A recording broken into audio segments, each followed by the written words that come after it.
read the Gemara inside. The Gemara says above Basra. The Gemara says above Basra that if a person claims he owns a field, a piece of property, and the original owner comes and says, "What are you doing on my property?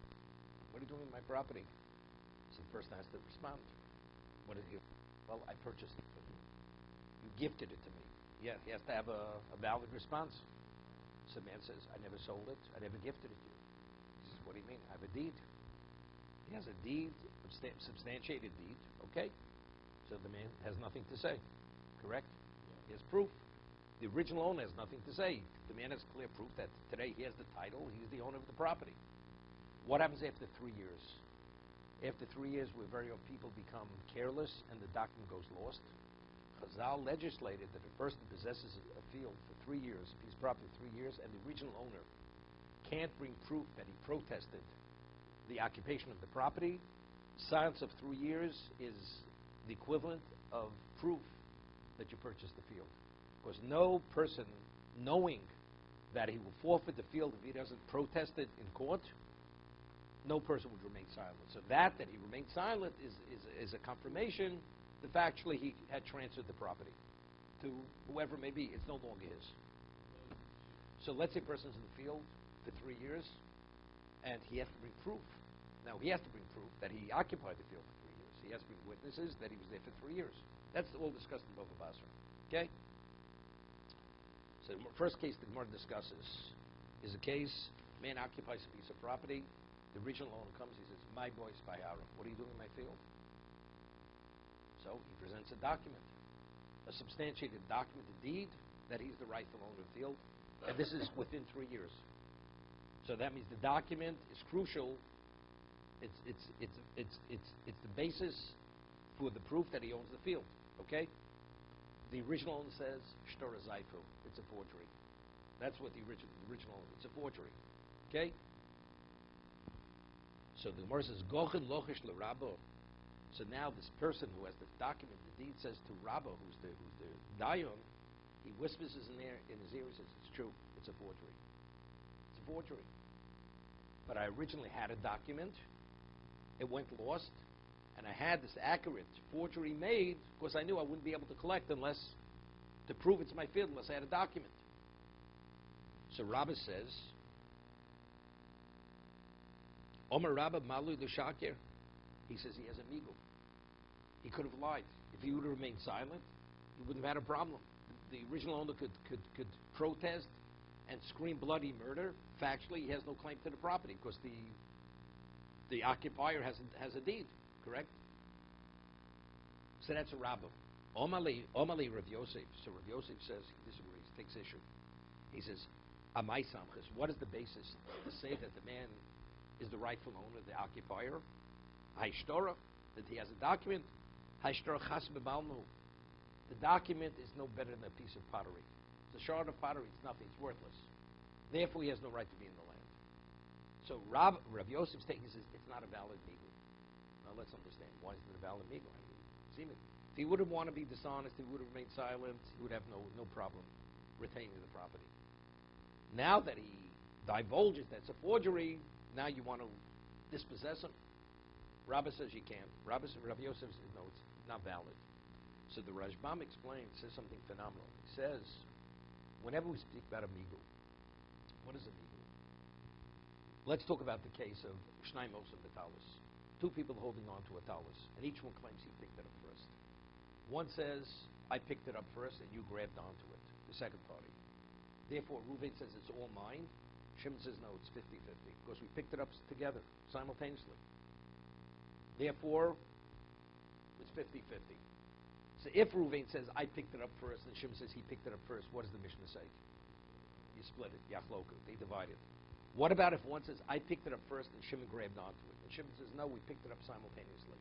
That means it's 50-50, so Reuven gets 3/4, and Shimon gets 1/3.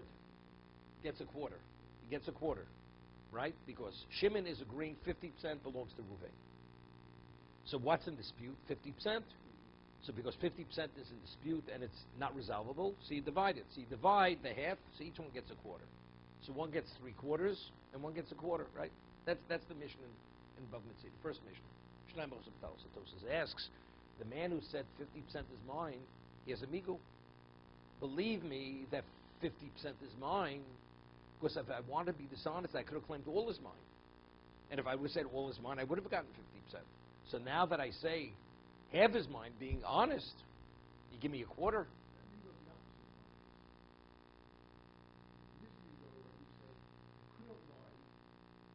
He could have lied there too. No.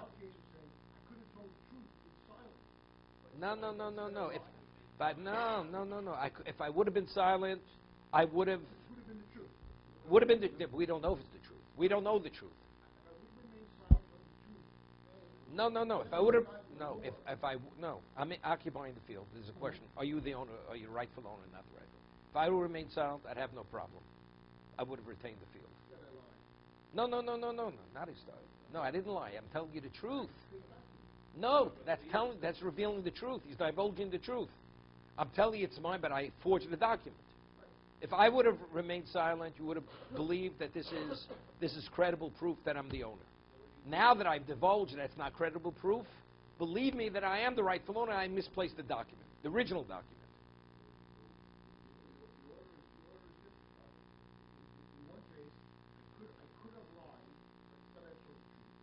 No, but it doesn't make a difference. It's the same, but it's the same rationale. Believe me that I'm honest, because if I would have been dishonest, I could have done something else. And if I would have said the other, I'd be in a different position, in a better, more secure position, in a better position. That's the principle of migu, correct? That's migu. So Rav Yosef, they're not comparable. So the Rashbam explains why they're not comparable. The case, let's say, factually, it's not a migu because it's a migu, but it's called migu lahotzi. You can't extract money with a migu. Over there, it's a migu lahotzi, right? Shnai Moshe is migu lahotzi. Migu lahotzi lo migu. You can't extract money with a migu over here. So the question is like this. Let's say he would have said we picked it up simultaneously. I picked it up first, and he says I picked it up. It's plausible. There's nothing wrong, right? No. But what he's saying is plausible, and it's okay. Now we can't resolve who's lying, who's not lying. But each one's saying it's possible, it may be truthful. And when the man says we picked it up simultaneously, it's also plausible. We don't know exactly what happened. But if a man says, I forged the document, what does that say?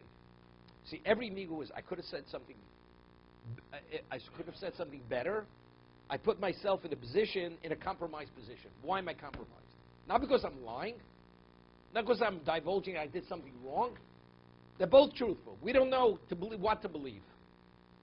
But to prove that I'm honest, I could have said something which is plausible, which I would have been more secure. But because I'm divulging the truth, I'm saying something which caused me less secure. Have a weaker claim. Right? But they're both plausible. Here, by saying the document's a forgery, what am I saying? I'm saying it has no value. Therefore, Rav Yosef says, he says like this. Let's say a person has a document to prove that he owns a field. And two witnesses would come and say the document's a forgery. What happens then? He's out of the field. Right? The document means nothing. By him admitting that the document is a forgery, that's Hodos Baldin Kmedim Dam. I'm saying the document has no value. By saying document has no value, immediately it's no better than a shard of pottery. That's what it is. So even though you have a semblance of migu, but it's not migu. Migu means both claims that I would have said have value. So saying the weaker only gives the weaker claim a position of value because I could have said something better.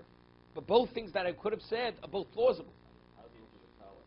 Wait a minute, they're both the same thing. I could have said I picked it up first. You said you picked it up first. The court doesn't know who picked it up first. Whatever I said has value. The question is who to believe over there. Here what I'm saying is it has no value. I'm admitting it has no value. Therefore it's not a migu. Okay.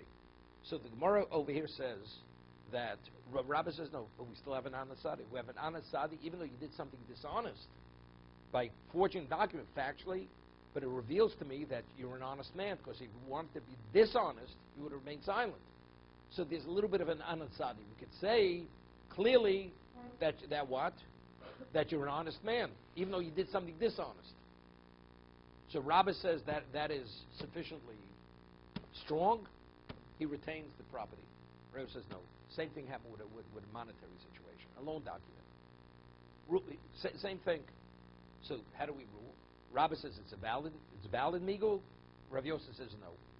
So the Gemara rules that in regard to property, fixed property, we rule like Rabbah. That leave things as they are. No. Leave things as they are. And by the monetary case, we say you cannot extract money with the document. With that migul, you can't extract. Meaning, seemingly what the Gemara is saying, if it's lahachzik, it's to retain property. The man is occupying the field. The original owner wants to displace him.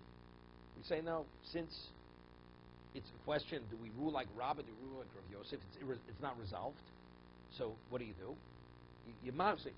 We say, the burden of proof is the one who wants to extract. So since the man is occupying the property, he remains on the property. Case of the monetary that what you want to collect, that's extracting money. Since we haven't resolved whose position is more correct, Rabbah or Yosef, so we say status quo, leave things as they are. The property remains where it is, and the money you cannot collect. That's the conclusion of the Gemara. Or 100% of the law, until it's indicated differently. Okay? So now the Rashbam explains it exactly like I'm saying. That because you're there, you remain in the property. Right? So he asks a question. We have a case in Ksubis, it's also mentioned in Bava Basra.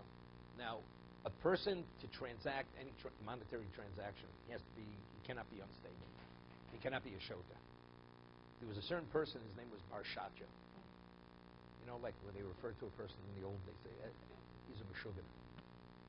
So this man was referred to as Barshatya. Why was it called Barshatya? This is before medication. There were times where he was stable, and there were times he was unstable. He had his clear moments, and he had his unstable moments. So a person purchases a field, and now this Barshatya comes and he says, you have no right to be in the field. It's my field. And he brings witnesses that with the time that he transacted the deal, he wasn't stable. The original owner brings witness that he wasn't stable at the time. So if that's the case, it's a transaction, not a transaction. The occupier, the one who purchased it, he brings witnesses who say he was stable at the time. That means it is a deal. It is a valid transaction. What's the status? What do you do with the property? So the Gemara rules in Ksubis that we say we have Mori Kama, we have the principle of Chazoka. Since the original owner, this Barshat was the original, and it's unclear which testimony is a valid testimony, so you return the property to the original owner, to Barshatya.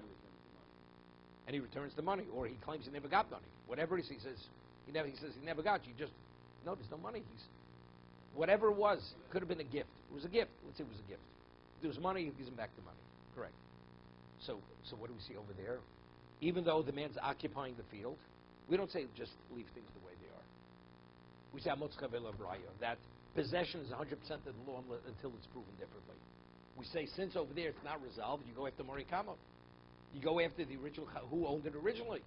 So why over here we have a question, do we rule like Rabbah, do you rule like Rav Yosef? So we say regarding property, you possess it, we leave it here. Of course it's not resolved. Over there it's not resolved either. You have two groups of witnesses, one saying valid, one saying not valid. We don't say because you possess the property you retain it until you're able to verify. So that's Tosa's question. Why does the property revert back to the original owner? And here, where the question is, did he have originally a legitimate document, deed, we allow the man to retain the property. That's what Tosa is addressing. Andrew, you here? What's going on? Okay. You sound like Howard. Gavra. Okay. So Tosa says something. So the Rashbam says something phenomenal. He says, now, you have two witnesses saying he was stable, two witnesses saying he wasn't stable. So after everything's said and done, what is the value of witnesses? Verification. These witnesses haven't. Let's say I'd come to the field and I say to you, the field is my field, and you have no proof whatsoever. There's no question. You leave the property, right? You leave the property.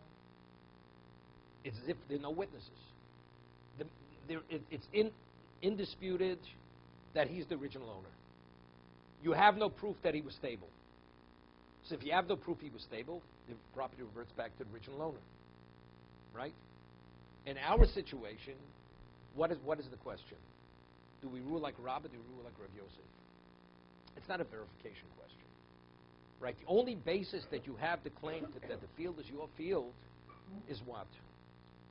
Is the witnesses. If there are no witnesses that he's stable, then of course you have no claim to the field. Over here, what is my claim to the field? No, because maybe Rabbah's position is a valid position. Avamigu. So over here, after everything's said and done, the question still stays in place. The question's still a question. So the way it's explained, could Chazaka resolve, do I rule like Rabbah Rav Yosef? Chazaka could only resolve a factual fact. What happened? Was he stable or was he not stable? Because that's an event. Chazaka says, since you can't resolve that, we see him as he was unstable and reverts back to the original owner. Over here, could you employ the principle of Chazaka? How could you employ Chazaka over here? Right? Chazaka is because he originally owned it. But what does that mean? That means Rabbah's his position is not a cogent position. But that's the question. That question remains in place. It's not a factual question. It's a halacha question. Chazaka cannot resolve halacha. You understand? Therefore, everything's in question. Everything's in question. We see status quo. Property, we leave it where it is, and the money you cannot extract. That's how the Rabbeinu Shmuel, that's how he explains the Gemara over there. Of course, that's called Sveika Dedina. It's a suffix in halacha, how to rule. It's not a halacha in fact. When it's a question of fact, you go after Chazaka. Did the person become contaminated? Did he not become contaminated? So we say factually he did not become contaminated. Because his original presumed status, he was not contaminated. He wasn't contaminated. He did not pass over the grave. That's Chazaka. But if there be a halachic dispute, right? Chazaka cannot resolve halachic dispute, because that dispute remains in place. It's not an event. An event, you say that was the event. Here, what are you going to say? That question remains in question. Is it Rabbah? Who's more correct? Rabbah's more correct, or Rav Yosef's more correct? Okay? So let's get back to our case over here.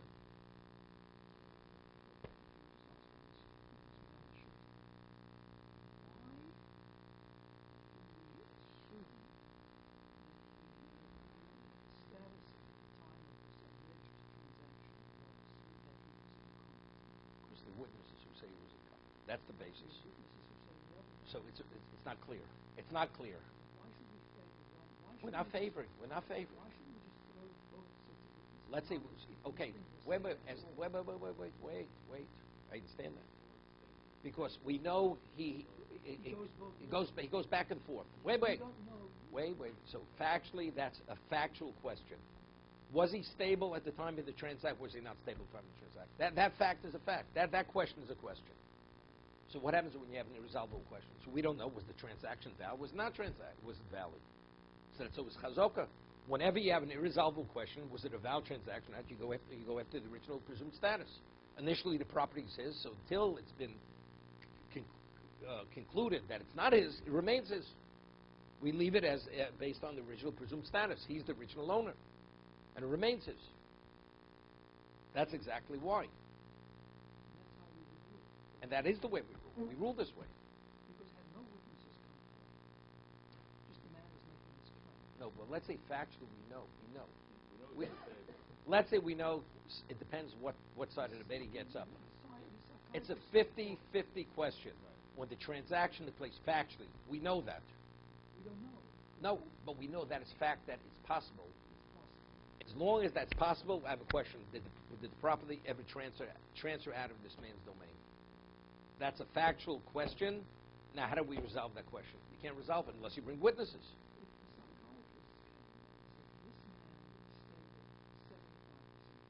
That's Rove. 25% not. Yes. Then what would you say there?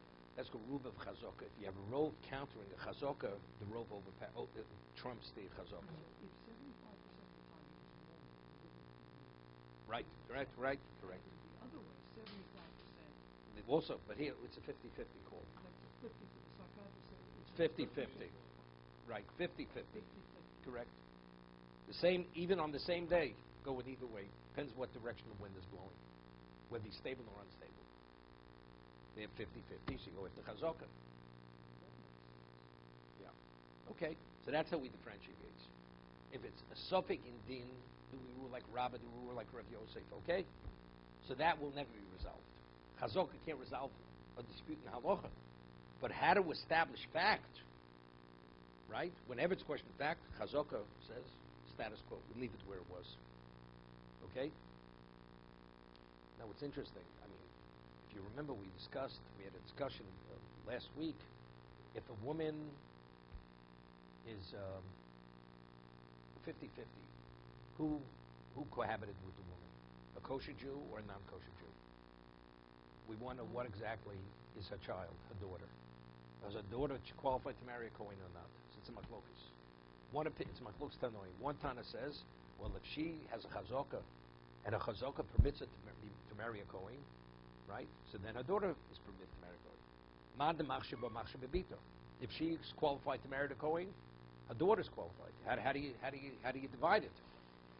And the other one says no. The opinion says no. She's permitted to marry the Kohen, but the child that's born from her, from that union, is not. So we say, how do you split hairs over here? I mean, the only reason why she's illegitimate is because she was defiled. So if she's defiled, shouldn't be permitted to marry the Kohen. If we see her not as a defiled woman, so the product of that union should be permitted to marry the Kohen. But yet, the opinion says if she's permitted, the child is not permitted. How do you discern between the mother and the daughter? So we no. So we said, we explained. The way it's explained is this way. Reb Kiva says it this way. Chazaka is a halachic principle. Is chazaka the equivalent of witnesses? It's a verification. Chazaka says factually, you see it as fact, the woman was not defiled. If chazaka is fact, then the daughter is considered qualified to marry a Kohen. But if chazaka is not, it's status quo. Truthfully, we don't know. We don't know what happened. But the mother has a presumed status. Status quo to us is continued. But it's not a verification. Chazaka is not a verification. So if it's not a verification, who has the chazaka? The mother has a chazaka, the daughter has no chazaka.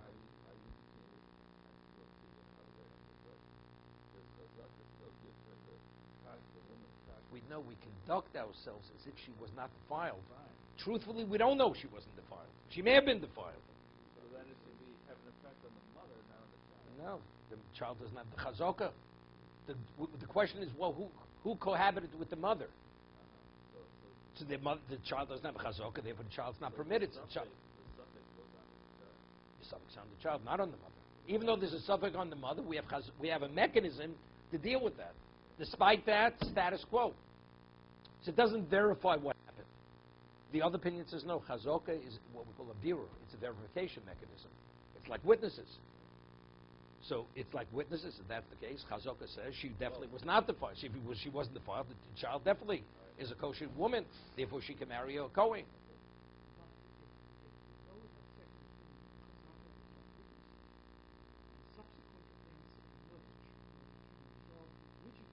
No, even the mother's defiled. Even if, let's say, witnesses come and say, we know the rapist was a non-Jew. Correct. So chazaka is dislodged. Definitely it's dislodged. It's no different. No, what about it? Why don't you have, if you have witnesses, and then two other witnesses, imono yisa, right? The witnesses are also dislodged. They're proved to be conspiring witnesses. The testimony. Why? No, I understand that because the Torah says, because one trumps the other. There's no question. Adam is the ultimate verification. Nothing stands up against witnesses. Only other witnesses. Okay, so chazaka or rov. What about it? You have a rov. You have the vast majority to witness say, but this is the exception to the rule. So you follow the trumps rov. So also, even rov is also, it's a logical concept, rov. Probability says whatever, it's irrelevant probability. It's only probable. Witnesses is absolute. It's absolute verification. So it trumps rov. Same over here. Witnesses come and they say she is a defiled woman because the rapist was a non-Jew. So if that's the case, she's defiled. Because that's what the Torah says, chazaka. You don't say something the rice l'chum when you have a chazaka. That's the whole discussion of moral chulin. Whenever you're in doubt, did I become contaminated or not become contaminated? It's irresolvable. If there's a presumed status, you go after the presumed status. Rove, the same status as chazaka. Rove is better than chazaka. Right, Wait. Rove. If you have a rove pitted against the chazaka. I'll give you an example. What we discussed. A woman, the majority of people in the community are non-Jews. And the woman is raped. Minority of Jews. Who is the rapist? Rove says she's definitely a defiled woman. So that would. But she has a chazaka. It's still a suffix. Rove trumps chazaka, therefore she's a defiled woman. She's not under no circumstances she's permitted to marry a Kohen. If Rove were Jews, then she would. You don't need chazaka. You don't need chazaka there. That Would would be good. be 100%. Rove says the Everybody truth. would agree. Everybody, nobody disagrees. It's only where it's a 50-50. That's where we have the question what the status of the child is.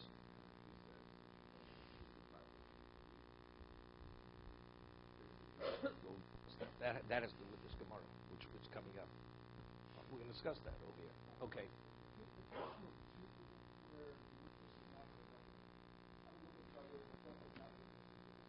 You mean it's not verification?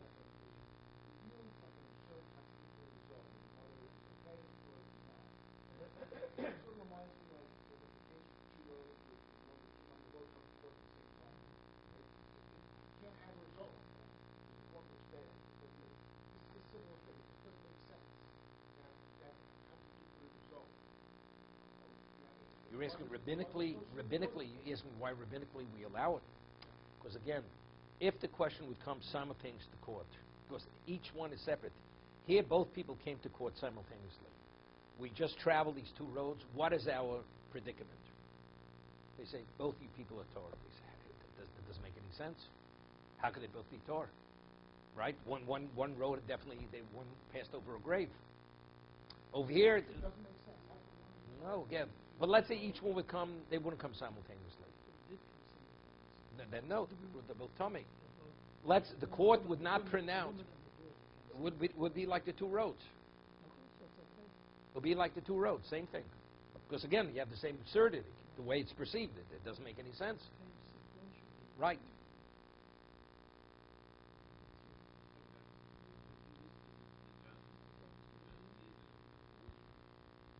Yeah.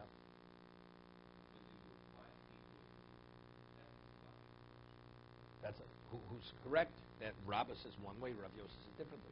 That's a lot of question. Okay, let's get back to our Gemara.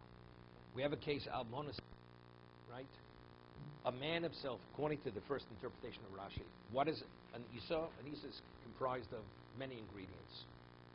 You have a person's a suffix cholo, right? So Rashi explains the father had thrown a get, the husband gave a get to the mother, and there was a question, was it within her dalanamas or was it not within her dalanamas? So it was irresolvable.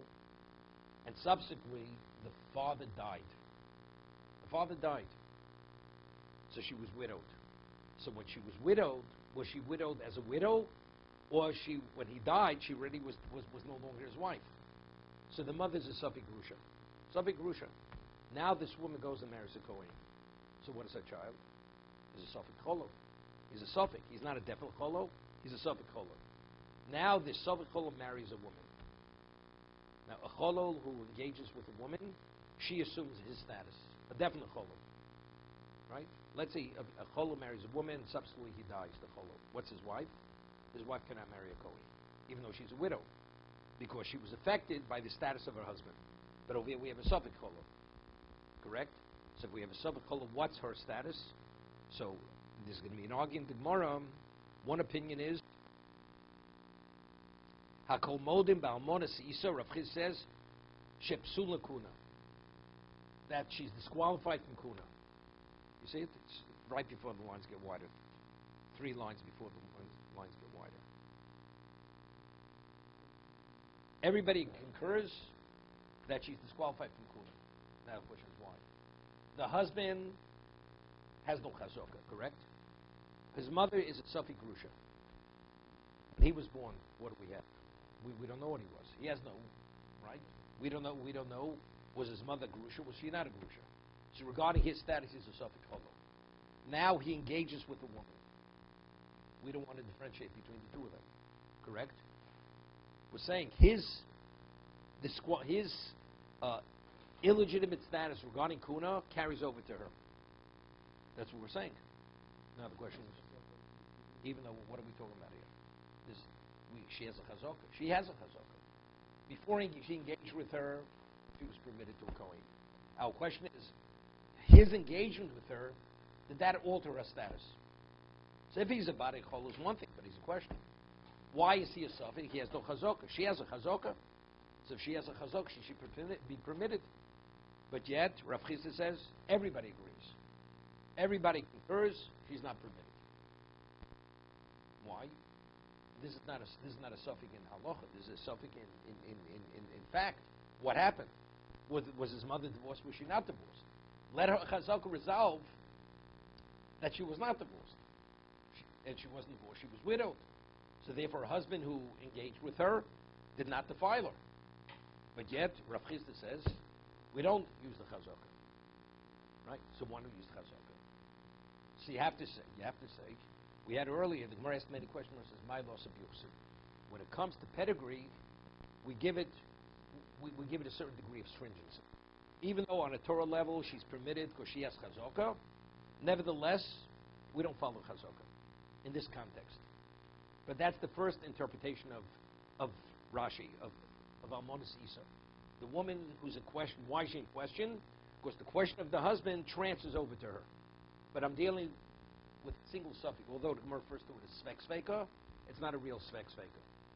The second interpretation, rabbinic stringency, because it's yichus. Chazaka is doraisa. Chazaka is doraisa. On Torah level, she's permitted to a Kohen. But because it's similar to what we're saying, that because her husband is a suffix, how do we separate between her husband and herself?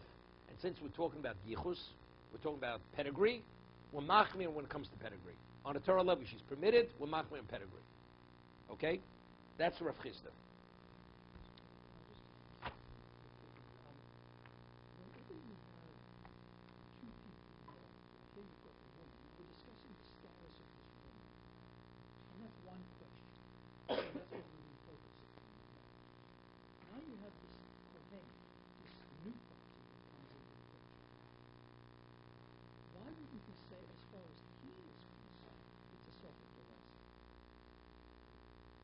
Well, we would allow him to remain with her.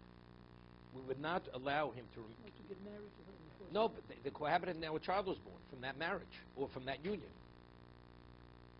That's what happened. The question is the child of the second union, the second man. So I'm talking about that child. That child is a suffix on that child. Is that child permitted to a Kohen or not permitted to a Kohen? The Kohen definitely could not remain with that woman. The second Kohen, the second husband. We don't allow him to remain with her. But now there was a child born. What exactly is the status of that child? But now that child, say that child's a woman, and there's a Kohen who wants to marry her. From his point of view, isn't it a clear separate philosophy? From his point of view, not from her side. No, but again, if the chazaka of the mother rules for her, then she'd be permitted to the Kohen. Right? If chazaka would rule, then she'd be permitted to the Kohen. Chazaka ruled on the suffix. Could she engage in truma? Same question. Right now, we're not talking about the door. We're talking about the wife. Is she permitted to eat truma? Right? We'd say she would not be permitted to eat truma. Of course, the defilement. Well, of course not, because she's only in truma because she's married to this man. Right? She became widowed. No, now she's married to a Kohen. She marries a Kohen. Is she permitted to? It's questionable whether she can eat truma, because the original questionable status carried over to her. So if let's say she'd be a grusha, would be a question: could she eat truma if she's married to a Kohen? Definitely not. Because so here it's questionable: is she a chalola? And since it's not resolved, we don't allow her to eat truma. Now, if she has a child, that child would again, it would continue. That question would continue on to the child to be continued.